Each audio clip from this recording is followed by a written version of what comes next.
Let's imagine for a moment that in your town there are two different pools where you can sign up your child for swimming lessons. Both pools offer swimming lessons over a 6-week period. In the pool on the left, they teach front crawl, back crawl, and butterfly for 2 weeks each. They also coach on the first week and then use the next week to adequately grade each student. This pattern continues as the weeks progress.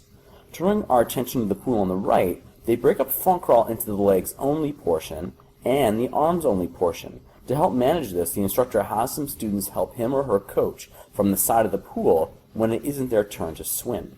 With this extra help, they also have a little extra time during week 1 to introduce the arms of back crawl as well. As weeks progress, they continually split up the strokes, understanding that there are often similarities in the strokes themselves and the different needs for their students. And they actually have flexibility when swimmers are graded, as not all of them have to be assessed at the same time. If you were given a choice of these two pools, where would you want your child to go? The choice that most people make is the pool on the right, as the focus of the pool is to spend time on coaching and not on grading.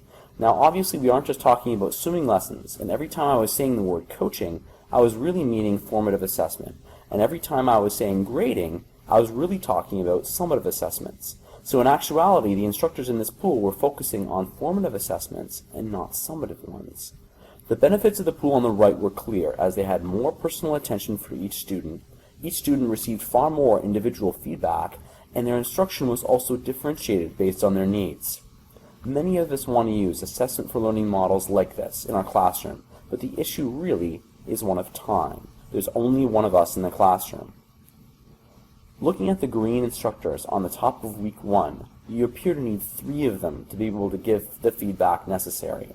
In our school classes, however, if we take the time to teach students the look-fors in our particular classes and co-create rubrics and marking schemes with them, we can train the students themselves to give feedback to each other. When we do this, we effectively duplicate ourselves in the classroom, and this is made even easier by the use of 21st century tools like blogs, wikis, and discussion forums. What does the research say? Ruth Butler in 1999 studied 130 math students. The first group of math students wrote an assessment that was graded by the teacher and featured only a percentage mark as the feedback on the top. The students were able to look at their paper and try a second assessment. What they found is that there was almost zero gain from lesson 1 to lesson 2. In a second group of students, they were given only comments as feedback. They found there to be a 30% improvement from the first to second lesson. Most interestingly, in the last group of students, they were given both comments and percentage marks. There was no gain from the first to the second lesson.